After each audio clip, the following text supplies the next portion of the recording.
Good evening, Facebook and Instagram family. Camera's going out again. Thank you guys for joining me for another episode of Back to the World, my brother and my sister's keeper. I'm Tony, and thank you guys for joining. One of the cameras keep popping off and on a whole bit, but thank you for joining me for another episode of Brillianaires Roundtable Conference. My name is Tony, and glad you can be with me this evening. But if you have any comments, questions, or anything that you care to share, hit us in the boxes down below. All right, any music that you hear in the background, we don't own the rights to. All right, thank you for coming on board again this Wednesday evening, and gonna kind of give you guys a chance to come in. Normally we'll start about 7 o'clock, but this reading gets somewhat extensive, and I'm doing the program by myself. My partner is on another assignment, so and then I'm visually impaired, so the reading takes a strain on my eyes. I don't know if many of you are familiar with macular degeneration and glaucoma. There is no cure for it, and when I read, I have to focus in on the words, because on the page the words are dancing. The words are going in a circle as such. So through my journey with this particular eye disease, I've learned to not mask it, but I've learned to deal with it and move forward. And I guess it's a testament to what we're talking about tonight and what we talked about last week. We talked about faith, and we talked about faith, which is visualization of and belief in attainment of desire. So that's what faith is, and that's what we're going to talk about, the second part of faith tonight. But I wanted to just kind of go in on some things, but just a recap of what faith is. As the Prosperity Bible states, faith is the head chemist of the mind. When faith is blended with the vibration of the thought, the subconscious mind instantly picks up the vibration, translated into its spiritual element or equivalent, and transmits it to infinite intelligence, as in the case of prayer. So that's what prayer is. When you pray, you've conformed your faith. Your prayer is based on your faith. And what you're praying for and what you're asking the Most High for, you have the belief. You have the sincerest belief. That is your desire. But you have belief that things or that in which you desire will manifest. So pretty much that's what faith is. And I kind of wanted to elaborate,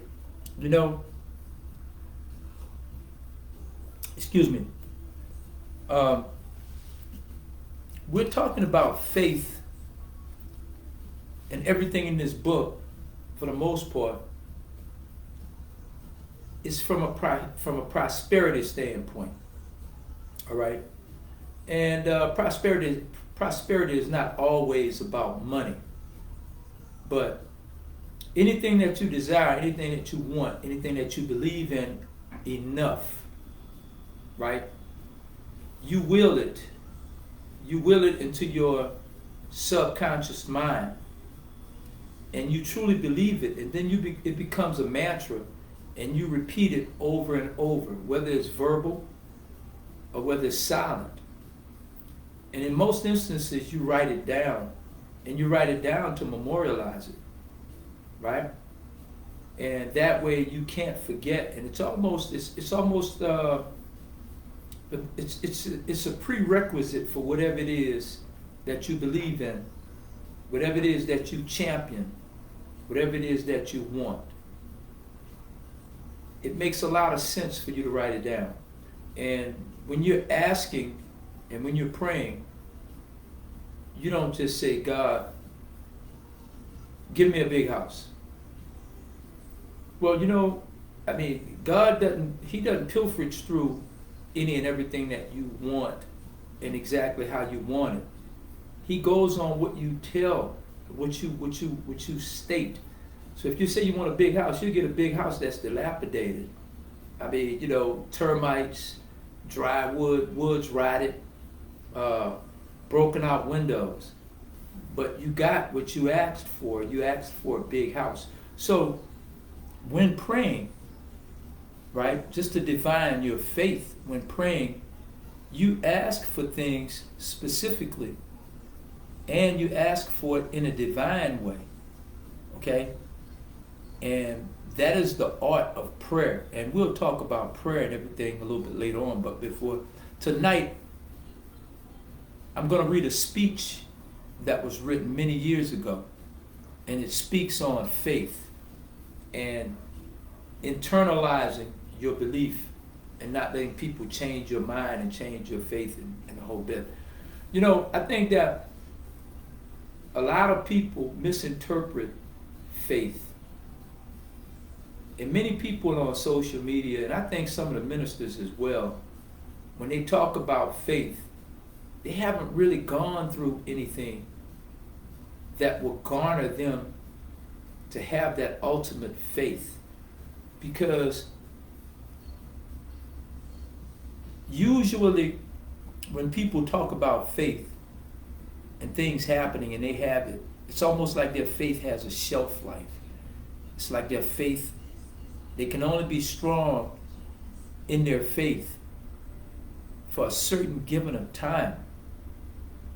And I think that it's unfair to the Most High that you say, tomorrow, this is what I want, and this is how I want it, and you haven't really worked for it. You haven't really proved your worthiness of it.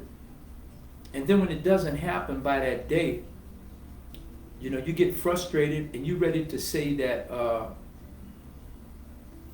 everything that this universe has to offer in terms of faith is bullshit, right? See, I really know, I truly know, and I know that faith, belief, and your will and your desire, it all works hand in hand. You just can't say, okay, I got faith, and you don't do anything towards proving your worthiness. Then it's almost like you don't deserve it. And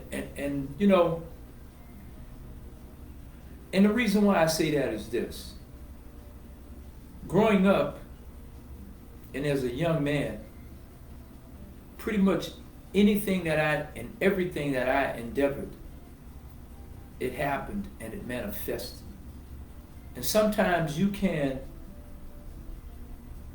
pack your faith and you can put it there, and it can reach the Almighty's ears. And then you can go on with the rest of your life. You can go on living and doing things that you do just about every day. And then one day you look up, and that what you prayed for, it may have happened a year later, 2 years later. And you're like, damn, man, I forgot all about that. But you see, the fact that you didn't stress it, the fact that you put it in the universe, and you didn't have to constantly check on it because you felt that you done everything humanly possible that you're supposed to do. Then you go on with your life. You don't sit there twiddling your thumbs and shaking your legs and your feet, stressing, and it's almost like checking for someone that's coming to get you. Every 5 minutes you're at the door, or you're at the window and you're looking out the window to see if this person has arrived. Well, it just doesn't work that way. Some of us get it quickly, and some it takes a while. My faith has been tested a multitude of times. And I find that the older I get, the more my faith is tested, and the more I must prove myself.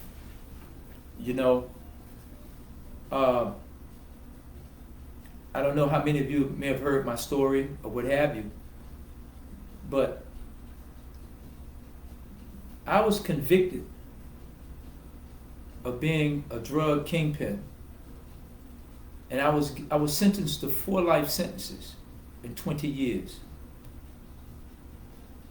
Yes, I was sentenced to 4 life sentences in 20 years.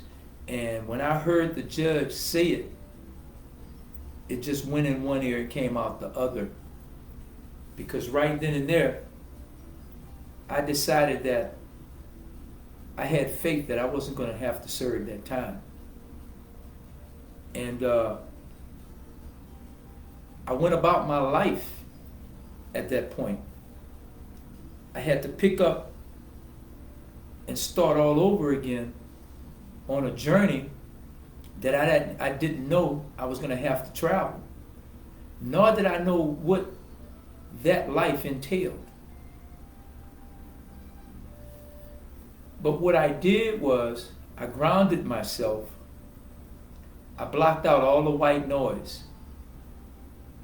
And inside those prison walls, it's about 90% negativity. And we have to keep in mind,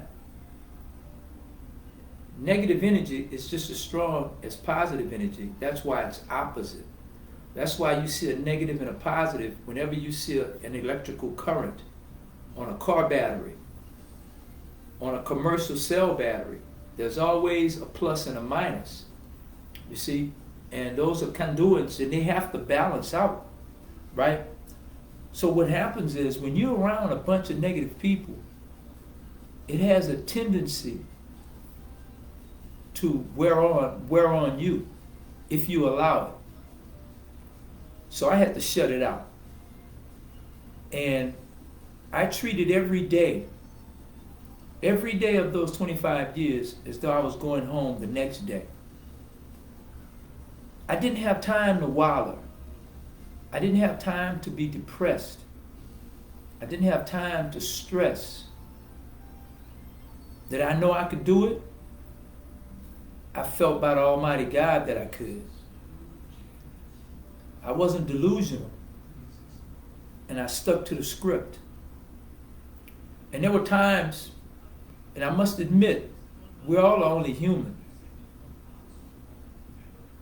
But when you feel those moments where you aren't as strong as you were a day ago, a week or a month ago, that's the time that you take the time out to do inventory of your thoughts, to do inventory of your feelings, to do inventory of your spirit. That's what meditation is all about. And when we think of meditation, we think of somebody sitting down with their eyes closed and their legs crossed, or they're chanting or what have you. That's not so much it. Every time you have a quiet moment, every time you have a thought, that's meditation. Those quiet moments.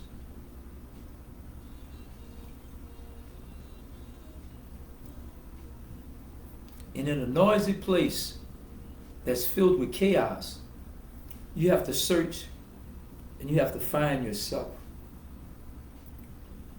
Usually the people that commit the most crimes,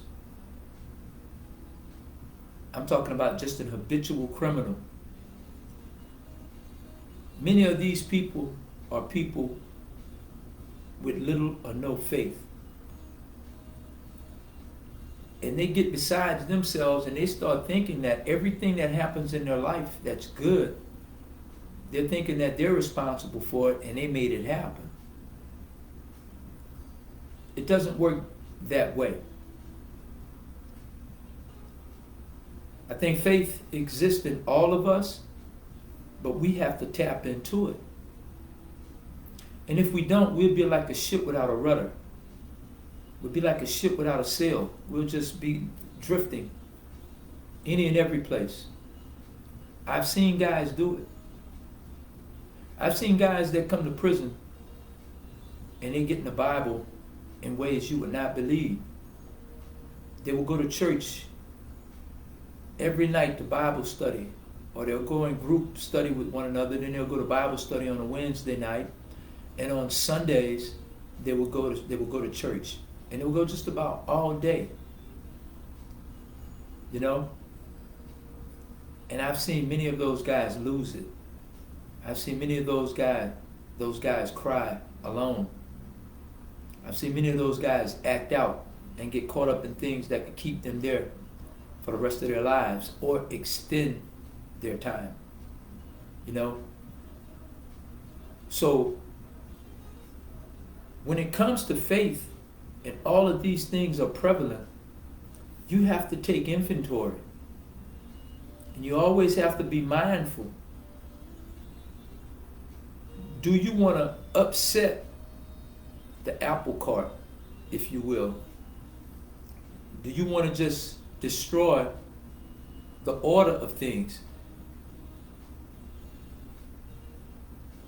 It's like going on an appointment and you have to pull a number.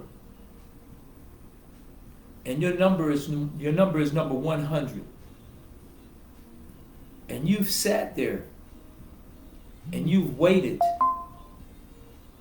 until 88. If they've gotten from 1 to 88, eventually they'll get to 100. But you become impatient. And then you get up and you leave. And you don't know how many other people left before you. So it may not be 88 to 100. People may have left, and as soon as you walked out the door, your number was called. So I think about these things, and you don't want to lose your position when it comes to praying for faith.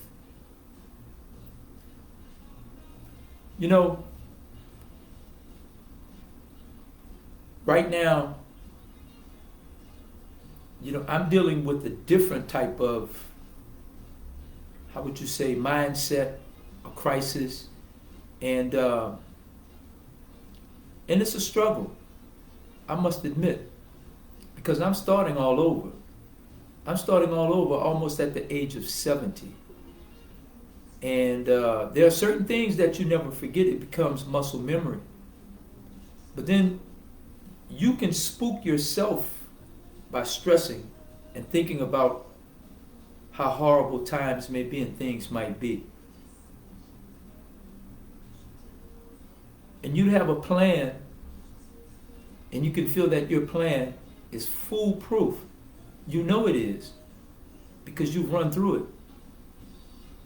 But when things doesn't manifest as soon as you do, then you look at it as a failure. I've been in the throes of that mindset. I've been in it more now than I ever have been. And ladies and gentlemen, I must admit that when you do pray for faith and you don't want to walk out and you don't want to leave, you want to know that God is working for you. So therefore you stick to it.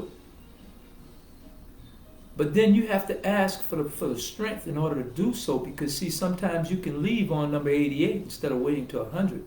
So my partners and I, you know, even with our business plan, man, it didn't take off the way we anticipated that it would. It didn't take off the way we planned it.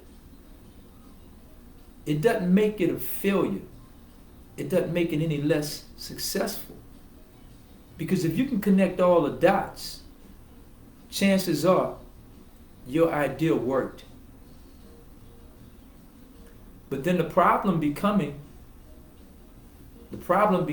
to getting others to see it. And I think at that point we lose focus. And see, at that point I've lost focus. I've lost focus because I wanted to will my faith and my belief on others. And it just doesn't work that way. That's the time where you dig in and you ask God for his help. Or you ask him, am I on the right path? Am I doing what it takes to make this happen? Am I doing enough? Have I done too much? Have I spent money unnecessarily when it did not take that kind of money in order to achieve the outcome that was sought? Sometimes we just don't know, but sometimes we just have to believe that it all will work out in the end. And I've had moments like that where doubt will creep in, because we're human. How do you know faith exists if there's no doubt, if you've never experienced it? If you've never experienced faith, if you've never experienced doubt at all in your life, then you have no idea what faith is, because see, you're just automatically under the assumption that everything works and how you're doing it is the way it's supposed to be. And you feel like you're in God's favor, and God is going to always do things like that for you. But there are oftentimes, man, He takes us through things, man. I don't know the Bible, but I hear the story of Job. He takes you through all sorts of trials and tribulations and travails and different failures, different setbacks. And at that point in time, you start doubting your faith. You start believing that you don't believe. And sometimes that's the wrong thing to do. But what I pray for the strength to continue and the vision to be able to see when you want me to pivot, when you want me to take a step in another direction or slow down a bit. And it's the same for relationships and everything as well. Everybody's not going to see things the way you see it. And that's fine, because you're not going to see things every way that others see it as well. But I think part of the journey is sometimes God placed people in your life to show you. I don't like to use the term test, but if you want to use that term, okay, for the sake of this discussion. So, maybe someone will come into your life very negative, and a broke clock is correct twice a day. So this person will start telling you a bunch of negative things that are swaying you or trying to sway you away from being in the middle of the road and on your travels. And then you'll start to doubt what you're doing. You start to doubt your path and wonder if you're going the right way. I don't know, just to deviate a little bit, it's like traveling, if you will. Again, I can't see that well. So when I'm driving, I don't use GPS that much. I have to listen to it.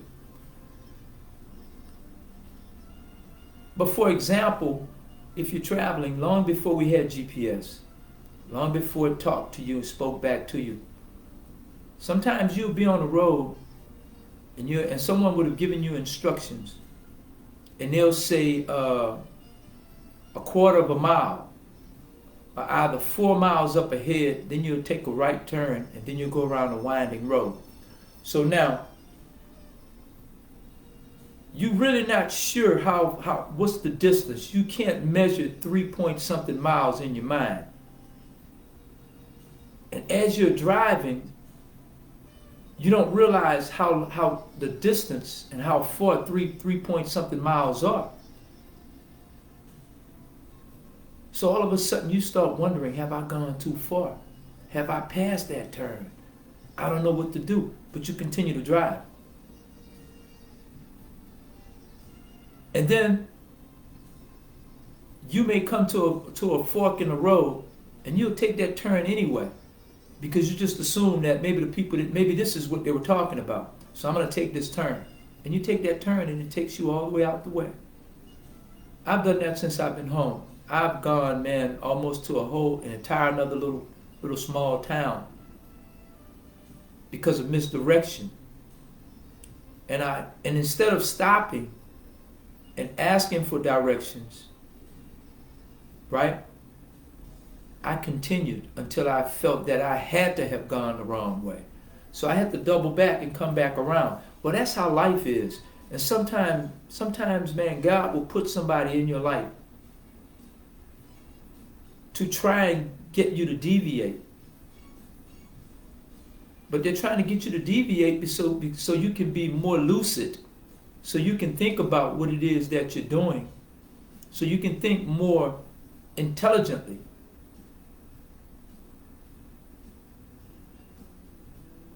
And maybe that person that came to you with all the negativity, that had to happen. That person was sent to your life. Because keep in mind, everybody that craps on you is not your enemy. And everyone that pulls you out of it is not your friend. So you have to take it all with a grain of salt.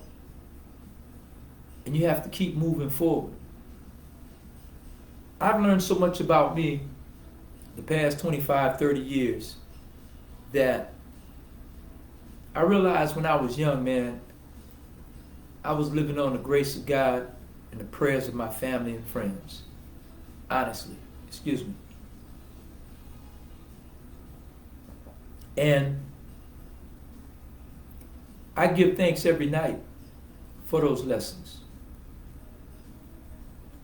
Things aren't great now. Things aren't great in terms of things that I'm attempting to do, things I want to do, things I want to share with you guys. But I take comfort in knowing that I'm playing with the house money. By all intent and purposes, under man's law, I'm not supposed to be here right now. And I know that this is a bonus. So whenever I start getting sad and I start feeling sorry for myself or seem like it's getting to that, I think about all those days and all those nights where I prayed that I was out here and going through the things that I'm going through and dealing with the things that I'm dealing with. You know. And to each and every one of my friends and my loved ones, man, I like to take the time out because I know sometimes I've been stubborn, I've been rude. I don't want to say disrespectful because I like to think that I'm never that. But I've been stubborn and I've been rude. I've been short patient. But just know that we're going through a transition. And some of the most uncomfortable positions, some of the most uncomfortable periods in our lives, it's when we have to change, when we have to make a pivot, or when we have to start all over. Every day I wake up, every day I'm blessed to wake up, it's a change for me. Because it's a day of days that I've never seen before. It's a day of days that I've never gone through. And I thank all those who pray for me. And as I said to all of those that, my loved ones and my friends, I'm sorry if I'm short with you from time to time. You know. And don't think that because I'm hell-bent and I'm focused on what it is that I'm trying to do, that I have no feelings or no sympathy or no empathy for you and what you may be going through in dealing with me. Okay? And I know that there are those out there, man, that feel that I've let them down. And for all intent and purposes, maybe I have. But I just want you to know that, you know, with God, all things will be corrected. I'm going to start reading right now. It's just about that time. And again, this is part 2 of faith, visualization of, and belief in attainment of desire. Okay? The title of this speech is A Pretty After Dinner Speech for $1 Billion. Okay? Start reading. When On the evening of December 12th, 1900, some 80 of the nation's financial nobility gathered in the banquet hall of the University Club on Fifth Avenue to do honor to a young man from out of the West. Not half a dozen of the guests realized they were to witness the most significant episode in American industrial history. J. Edward Simmons and Charles Stewart Smith, their hearts full of gratitude for the lavish hospitality bestowed on them by Charles M. Schwab during a recent visit to Pittsburgh, had arranged the dinner to introduce the 38-year-old steel man to Eastern banking society. But they didn't expect him to stampede the convention. They warned him, in fact, that the bosoms with New York's stuffed shirts would not be responsive to oratory, and that if he didn't want to bore the Stillmans and the Harrimans and the Vanderbilts, he had better limit himself to 15 or 20 minutes of polite vaporings and let it go at that. Even John Pierpont Morgan, sitting on the right hand of Schwab, as became his imperial dignity, intended to grace the banquet table with his presence only briefly. It's just like social media. You have to get to the point, because if you don't get to the point soon, you lose your audience. And I understand that. But again, I'm from the old world, so I ask that you bear with me, all right? And if you miss it, replay it later, okay? I know how we skip around, how we scroll, and how we go to different things, and we do different posts, and we comment. I don't want to spend a lot of time on that, but I have ADHD, and I'm not just diagnosing that. I literally have ADHD, so. Just like I have to struggle to keep my eyes focused, I have to struggle to keep my mind focused too and keep it on the prize, and I don't deviate. I've been told by some of my loved ones, man, that I can make a short story long. And I realize that. And a lot of people don't like hearing long stories. They want you to get to it just like that. With that, I'll get back to the reading. So the two hosts, as their distinguished guests, ate their way through the usual 7 or 8 courses. There was little conversation, and what there was of it was restrained. Few of the bankers and brokers had met Schwab, whose career had flowered along the banks of the Monongahela, and none knew him well. But before the evening was over, they, and with them Money Master Morgan, were to be swept off their feet, and a billion-dollar baby, the United States Steel Corporation, was to be conceived. It is perhaps unfortunate, for the sake of history, that no record of Charles Schwab's speech at the dinner ever was made. He repeated some parts of it at a later date. Hello, Moto. Pardon my phone. It's going to stop ringing in just a second. Okay.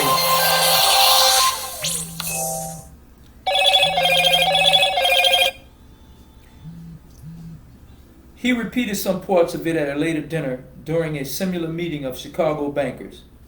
And still later, when the government brought suit to dissolve the Steel Trust, he gave his own version from the witness stand of the remarks that stimulated Morgan into a frenzy of financial activity.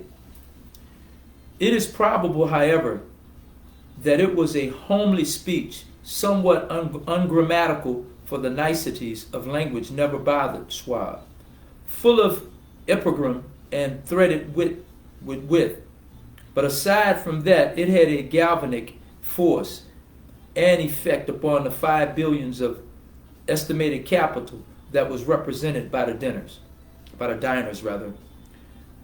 After it was over and the gathering was still under its spell, although Schwab had talked for 90 minutes, Morgan led the orator to a recessed window where, dangling their legs from the high, uncomfortable seat, they talked for an hour more. The magic of the Charles Schwab personality had been turned on, full force, but what was more important and lasting was the full-fledged, clear-cut program he laid down for the aggrandizement of steel. Many other men had tried to interest Morgan in slapping together a steel trust after the pattern of the biscuit, wire, and hoop, sugar, rubber, whiskey, oil, or chewing gum combinations. John W. Gates, the gambler, had urged it, but Morgan distrusted him. The Moore brothers, Bill and Jim, Chicago stock jobbers, who had glued together a matched trust and a cracker corporation, had urged it and failed. Albert H. Gary, the sanctimonious county and country lawyer, wanted to foster it, but he wasn't big enough to be impressive. Until Schwab's eloquence took J.P. Morgan to the heights from which he could visualize the solid results of the most daring financial undertaking ever conceived. The project was regarded as a delirious dream of easy money crackpots. The financial magnetism that began a generation ago to attract thousands of small and sometimes inefficiently managed companies into large and competition-crushing combinations had become operative in the steel world through the devices of the jovial business pirate John W. Gates. Gates already had formed the American Steel and Wire Company out of a chain of small concerns, and together with Morgan had created Federal Steel Company. The National Tube and American Bridge companies were two Federal Steel Companies, was two more Morgan concerns, and the Moore brothers had forsaken the match and cookie business to form the American Group, Tin Plate, Steel Hoop, Sheet Steel, and the National Steel Company. But by the side of Andrew Carnegie's gigantic vertical trust, a trust owned and operated by 53 partners, those other combinations were picayune. They might combine to their heart's content, but the whole lot of them couldn't make a dent in the Carnegie organization, and Morgan knew it. The eccentric old Scot knew it too. From the magnificent heights of Skibo Castle, he had viewed, first with amusement and then with resentment, the attempts of Morgan's small companies to cut into his business. When the attempts became too bold, Carnegie's temper was translated into anger and retaliation. He decided to duplicate every mill owned by his rivals. Hitherto, he hadn't been interested in wire, pipe, hoops, or sheet. Instead, he was content to sell such companies the raw steel and let them work it into whatever shape they wanted. Now with Schwab as his chief and able lieutenant, he planned to drive his enemies to the wall. So it was that in his speech of Charles Schwab, Morgan saw the answer to his problems of combination. A trust without Carnegie, giant of them all, would be no trust at all. A plum pudding, and one writer said, without the plums. Schwab's speech on the night of December 12, 1900, undoubtedly carried the inference, though not the pledge, that the vast Carnegie enterprise could be brought under the Morgan team.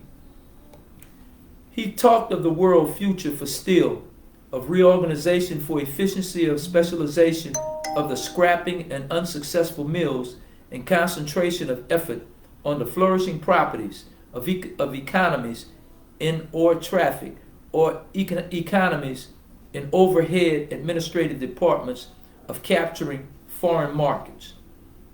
More than that, he told the buccaneers among them within lay the errors of their customary piracy.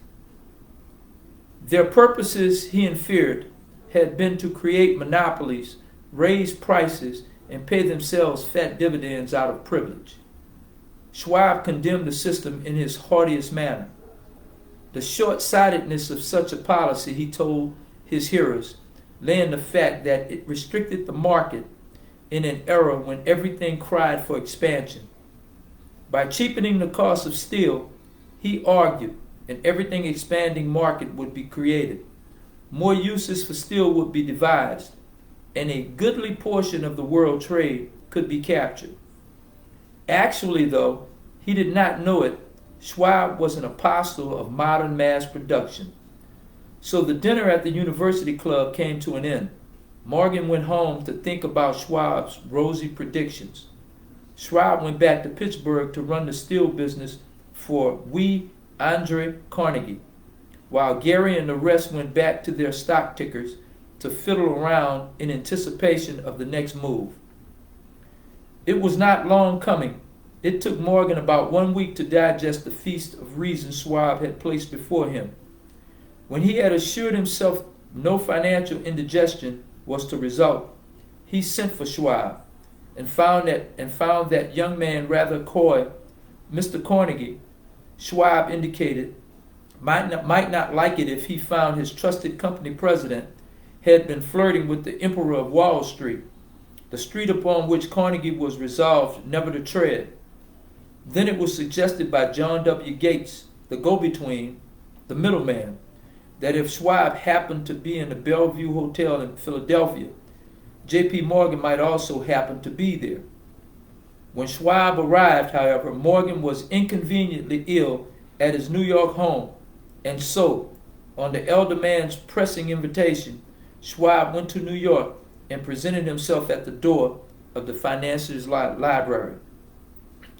Now, certain economic historians have professed that the belief that from the beginning to the end of the drama, the stage was set by Andrew Carnegie, that the dinner to Schwab, the famous speech, the Sunday night conference between Schwab and the Money King, were events arranged by a canny scout.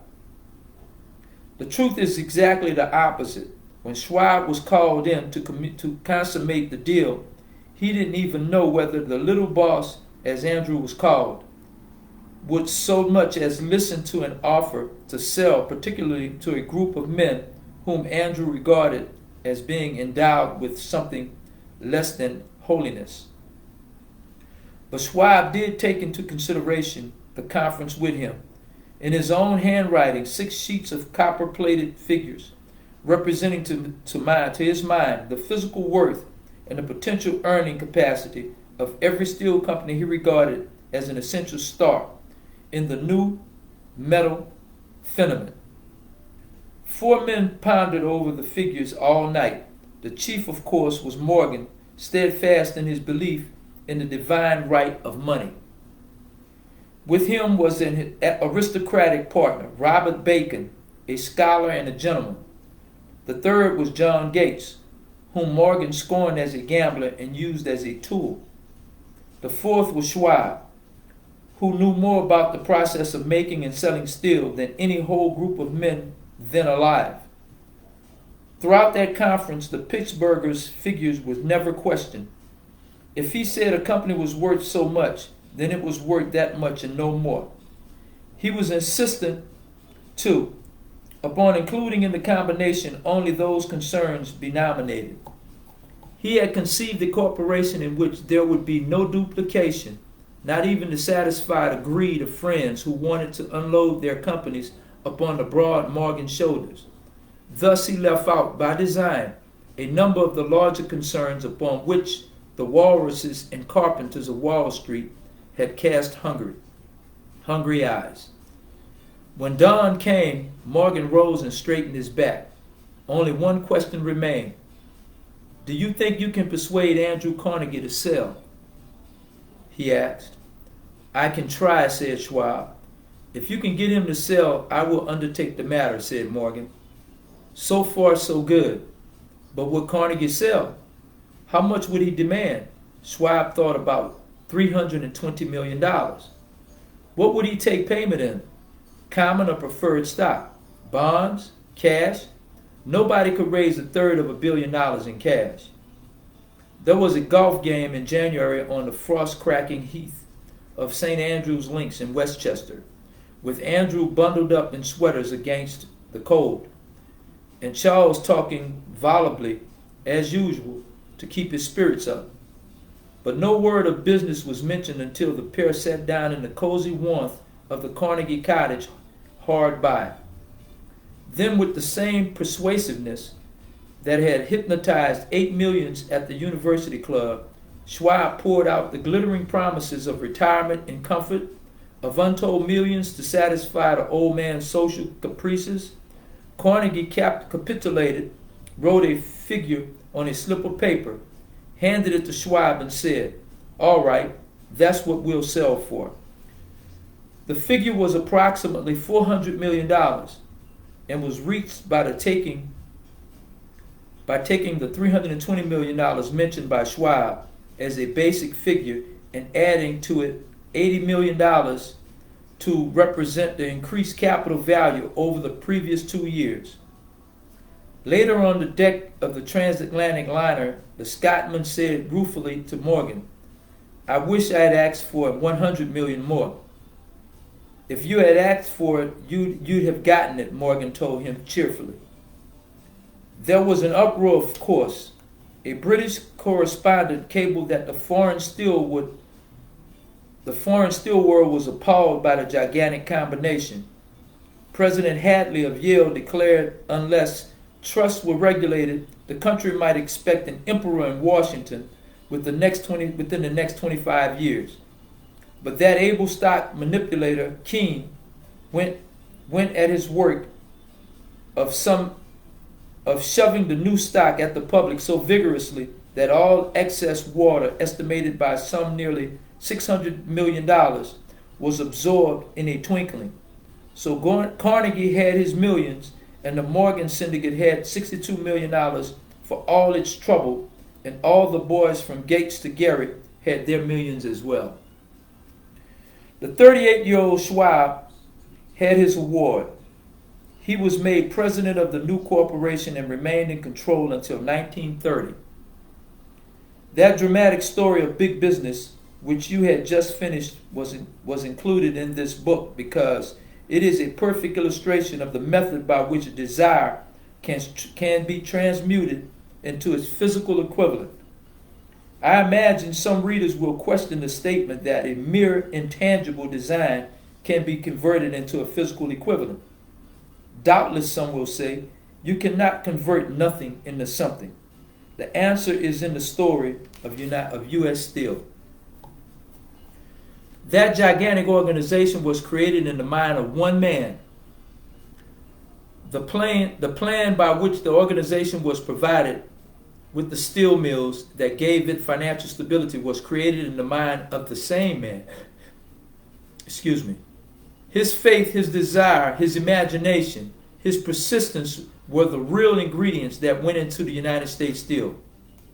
The steel mills and mechanical equivalent acquired by the corporations after it had been brought into legal existence were incidental, but careful analysis will disclose the fact that the appraised value of the properties acquired by the corporation increased in value by an estimated $600 million by the mere transaction which consolidated them under one management.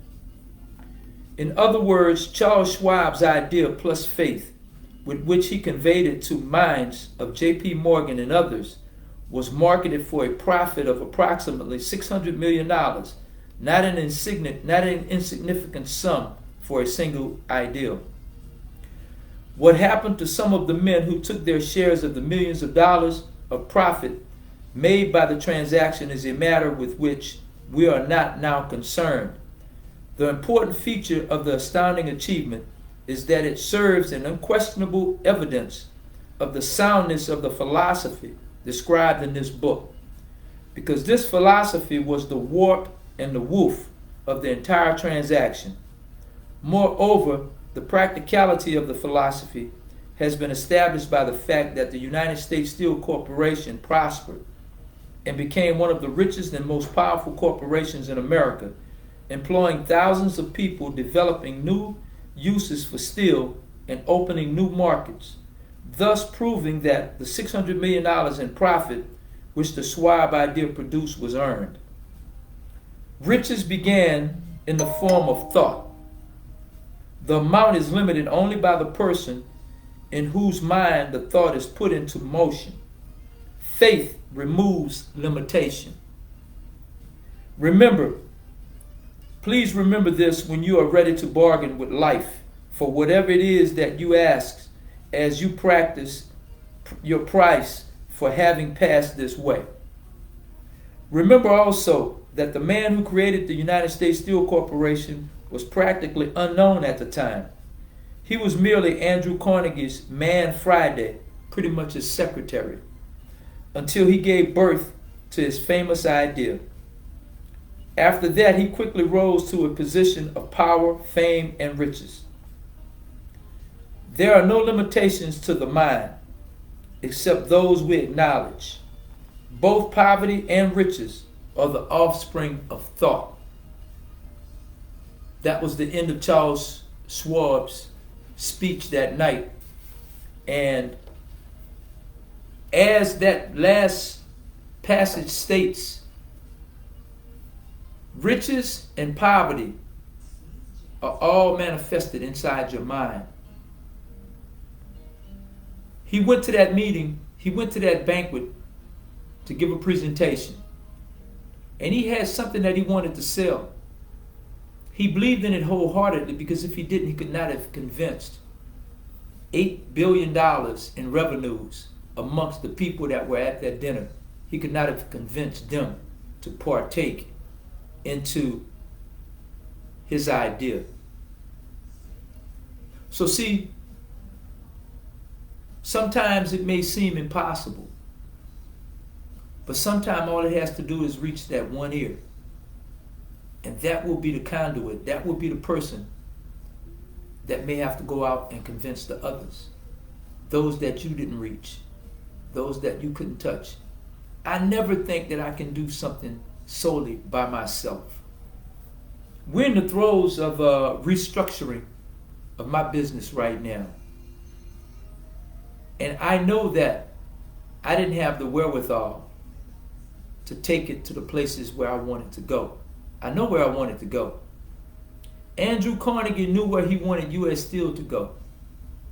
But he did not have the gumption. He did not have what it took to convince J.P. Morgan and the rest of these investors to partake in his deal. And ladies and gentlemen, I humbly admit, I know when I'm smart enough to know that I'm not smart enough. And you have to find someone who is. And that takes effort because you know what it is that you're looking for. You know when you see it in that individual.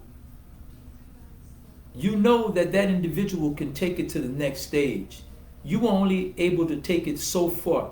You took it off the drawing board and you manifested to reality.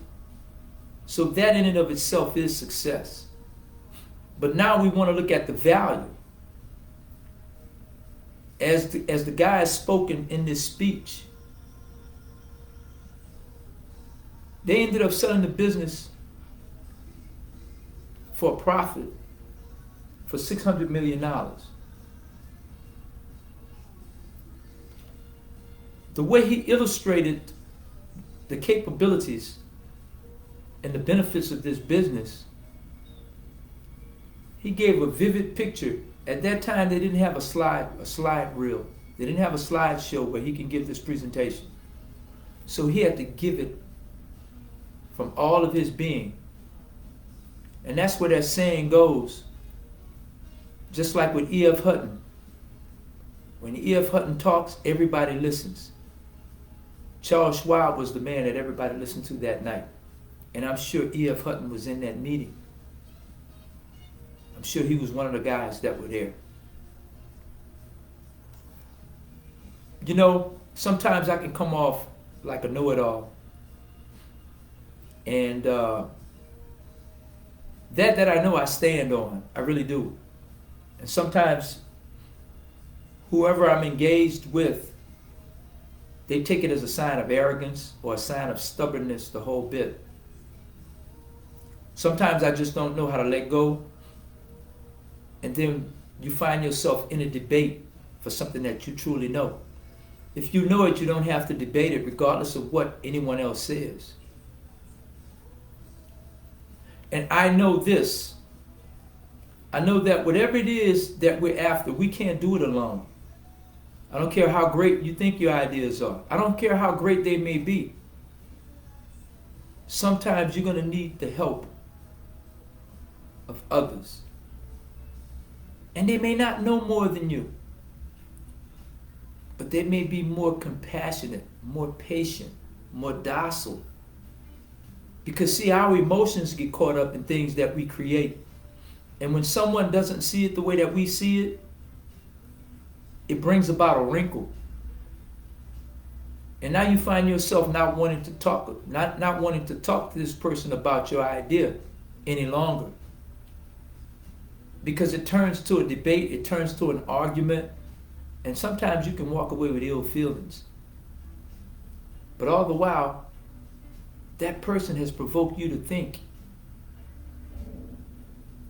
And that one slight change in thought could be the difference in your business shutting down, or it can sell for $600 million. I see a lot of influencers on here, and sometimes they can come up with something and they can knock it out the park, man, because we are visual creatures. And when you have things that are visual and it appeals to the eye, and the more eyes you get it before, the more people will like it or may like it, therefore the more people may buy it. It doesn't make you any less successful. But for damn sure, you were a wave, and you rode that wave, and you caught it, and you brought it in for all it's worth. But what I also have noticed too, a lot of these people that I had seen that were talking about making $100,000, $200,000 a month, I don't see them on social media anymore. And then the few that I have seen, they've transitioned into something totally different. And they're struggling with it and they're having a hard time. That's when I know that these people had a one-hit wonder. Doesn't take anything away from them, because sometimes that one-hit wonder can set you up for life, where you won't have to do anything else again in life. But what I noticed, I want this camera to hear what I'm saying here. What I've noticed is that there's a saying that goes that what starts to happen is people like that start to drink their own Kool-Aid. And they start believing their own bullshit. And they start believing that they were truly, truly geniuses, and they manifested what happened to happen. However you get it, you deserve it. But luck is not all bad. But when you're truly and divinely connected, you'll make that next transition as well. I won't lie, as I said again, it's been a struggle for me. Because prior to my incarceration, it's almost like whatever I did, it succeeded. Man, we're in debt with keeping our company afloat. And when I say we, me. But yet I wouldn't trade where I am today for where I used to be for nothing in the world. I promise you I wouldn't. And every day I'm blessed with the gift of life. I give thanks. And I thank the Most High that I'm here right now at this moment where He intended for me to be. And now we just have to figure out our purpose. And we have to ride it into the sunset. Sometimes God placed you here to struggle. That was your purpose for being here. Never for you to receive any riches and be the wealthiest guy in the world. I read a passage an excerpt from Bill Gates' book. And Bill Gates stated that And something I know as well. I experienced it, but not to his degree. He said that after you've made so many millions, he said it's no different the more you make. He said the price of a hamburger doesn't change. He said you can just about buy anything that you truly need for a certain amount. And everything on top of that is insignificant, because what else and what more can you buy? And you find yourself doing the same things every day. Of course you can buy anything, all the luxury goods, okay? You can travel. And after a while you're tired of traveling. You can stay at home. You know, your kids, if they're loud and they're making a bunch of noise in the house, because they don't care whether or not you're a billionaire 100 times over. You're their dad. It's just normal. So you sit back and you take into account all that you have, all that you own, and you feel blessed about it. And now you start thinking about what can you do to help others, and what can you do to uplift others. But again, as I said, sometimes a person's entire journey could be the struggle. And it could be that person that you see that's homeless on the street. And they've suffered all their lives. You know, they've had hardships, man, where they may have come up in a foster home. They may have been molested or beaten, or whatever the situation may be. They may have gotten on drugs. They got on drugs, they couldn't keep a job, they end up going to jail. They end up going to jail, whatever they accumulated or what have you. Now they're homeless when they're free. And now they're back on the streets. But then that person has a story. And I've sat down and I've spoken with guys that have lived on the streets in prison. And when they were in prison, they were very, very neat, very meticulous, you know, very clean. Because of these are things that were missing from their life. So I'm sure they didn't necessarily, this one anyway, he didn't necessarily want to be in prison. But he was going to spend that time writing a story, telling a story, sharing his travels and his experiences and his struggles with others, so that they may not have to go through it. How many people you think may have died from COVID, from the harsh winters, from being homeless? Maybe even sicknesses where they starve themselves pretty much to death. You have to get up and you're just like a wild animal. Now you have to hunt for food every day. Think about that. You have to find a shelter. You have to find a food line. And it has to be at a given time when they're giving away the food. And you have to make sure that you get there so you can get a plate. That's a lot on a person's plate.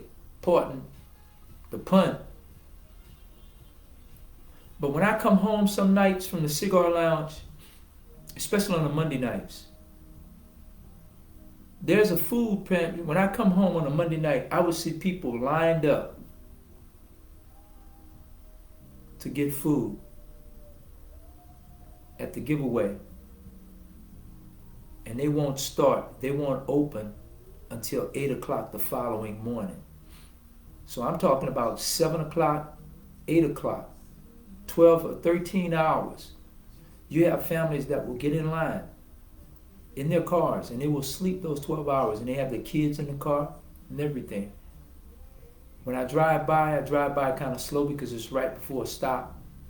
And I would see some of those people in their cars with the phone on, the lights on. They'll have snacks or whatever for their kids, and I'll see them with blankets or whatever the situation may be. And my heart goes out to them. You know, everybody wasn't meant to live in a castle. I'm not saying that they shouldn't, but it wasn't meant. And sometimes as a person lives and then they die, nothing would have changed that would have given them that opportunity to live in a castle. But their story and their journey may have helped millions.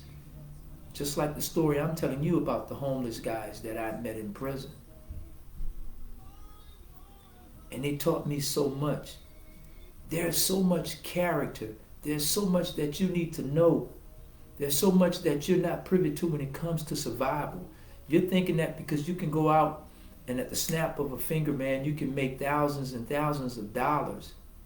And you think that the people love you and respect you for your capabilities. But you really don't have a story. You truly have not lived. And sometimes we think that, how hard is it to be able to pay for a plane ticket? Or how hard would it be to buy a plane if you're worth billions of dollars? That's not complicated. It becomes real easy. And we become very, very used to it. And there's no struggle there. Unless we are a wealthy parent with a kid that's on drugs or have mental illnesses. And we have to work our way through that. And most people who are living like that, they're ashamed. They don't want the world to know that they have life going on behind those gilded doors. So just because a person's homeless and they're down on their luck, don't think that they don't have a story. Because they have to live life every second. See, when you have money, you have a chance to relax and recess. I look at Michael Jordan, right? And I'm a big Michael Jordan fan. And Michael Jordan's wealthy beyond our wildest imaginations. But every time I see Michael Jordan on the reels, he's getting off one of his boats. He's getting off one of his planes. He's walking with his wife. They're going to a gala. And it seems like the places where they are when they're in Europe, it's the same places. They're doing the same thing. I see Mike with his cigar. You know, I know he got his 2 young kids, the twins. So that right there keep your life going the whole bit. Don't get me wrong. I would love to be able to live his life. But sometimes what I see there, man, and it has nothing to do with the bloodshot eyes. But sometimes in those eyes, man, I see pain. Because here's a man that lived his life being competitive, doing. And when he's not here in the United States, he's in Europe. And they're doing all these extravagant things, man. He's living his life. But there's definitely a void there. I can see it. Because I think about the life that I was able to live. And it wasn't to the magnitude of his, but I tell you, with the wealth, with the riches that I had at that point in time, I was a part of the 10%ers. And being able to go anywhere you want to go at any time you go, the whole nine. But there were other little bitty things that would happen in my life and in my family life. It just baffled me. And when you're doing all these things, and you're going places, see, you want to go on vacations and do things or whatever, and you want it to be sort of a group thing. If you and your wife do it a few times by yourself, that's fine. But you know what? Now you want to do it with a group of people because you want to have fun, you want to have friends, and you want to go places and do things. I used to go to an expensive restaurant, eat some of the food. I'm not a big foodie, but I would go to the restaurant and I'll sample some of the food. I'll sit back, smoke a cigar, and I'll just watch the world go by. And that pleased me so much. But when I was living that life, none of my friends could do it because they had to work every day. So I was bored out of my wits. And I don't like a bunch of yes men around me. They confuse me and they bother me. So I don't like a bunch of people around kissing up. So I spent a lot of time out on my boat by myself because my friends could not take off in the middle of the week. I remember we took a cruise from Houston going to New Orleans, and we took 2 other couples. And man, damn near all of them got sick on the boat. They didn't want to go too far out in the water. They wanted to stay close to shore so they could see land. I said, hell, we could have driven. We could have got a tour bus, see the same thing. So, I'm not saying that being wealthy and being rich is not fun. But it's not all that we think that it's cranked up to be. And you have to understand and know how to live your life to fulfillment within that moment and within that time. Think about how crazy you would go with all the money you have. But every second of your thought, every second of your mind had to formulate into a survival mode of what you need to do simply next. And every move has to be strategically set out for all 24 hours of your day, every day. This is what happens with homeless people. You know, I gave some homeless people some laundry detergent. Everybody else would give them money, everybody else would give them food or whatever. I didn't have any of that. What I did have it was laundry detergent. When I saw that guy's reaction to me giving him that laundry detergent, oh man, it made my heart melt. Because I can only imagine what washing his clothes and feeling clean and fresh meant to him. Because when I was incarcerated, I felt homeless. I felt homeless for quite a while because I didn't have a home. And although this is where I reside, I wasn't calling that place my home. And I had to live in a little cubbyhole with my bags always packed and ready to grab and go. I couldn't take things out and lay them around the whole 9 yards because if there's a lockdown and then they're going to do a major exodus where they're shipping inmates out, you can't grab everything fast enough. So you're going to lose a lot of your own, a lot of your material possessions. And whenever we had to pack those bags around of those boxes that we had, I felt like I was someone that was homeless, man. When they'll fly me to another prison on the plane, and I'm just looking at all my stuff, man. This is all I got to my name. And it make you think, do I go to trial or do I stay? Do I go and watch television and leave my room vulnerable to someone to steal from me? My radio, even my blanket. A homeless person, they have to find a place to sleep that's comfortable for them for that night. So then they become squatters. They stay in that spot. So when they're comfortable in that spot, you become creatures of habits, because we are. So now you want to be in that spot every night. So what happens when the police come and makes everybody have to do a mass exodus? You don't know where to go. So now you're walking in sheer blindness, and you're just trying to find a place with cover. You're trying to find a corner or something that you can crawl under and feel safe, feel sheltered, feel secluded. And then what happens if you have to relieve yourself? How many times you think that a person had to relieve themselves and couldn't find a place to do it, and they either did it on themselves, right? Or they went to some corner and they did it in the public. Think about how humiliating how humiliating that is.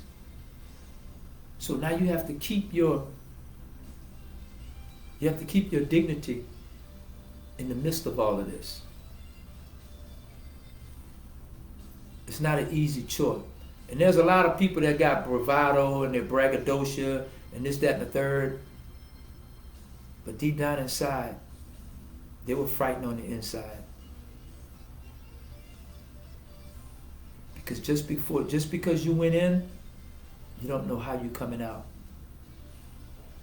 So a person that's homeless and a person that's in prison that's wanting to go home and have the faith to do so, you have to use your brain cells to think every second. Because every thought is strategic. Every plan is laser drawn out. Because you just want to do enough that day to make it through the night in order to see the next day. Faith is all that we cannot see, but yet we believe.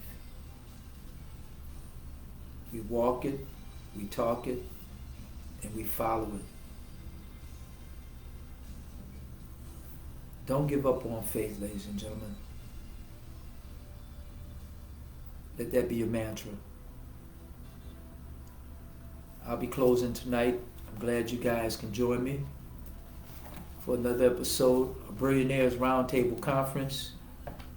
Look forward to joining me tomorrow morning, Lord willing, for another episode of Back to the World, my brother and my sister's keeper. Never give up, y'all. Thank you guys for coming on board. All right?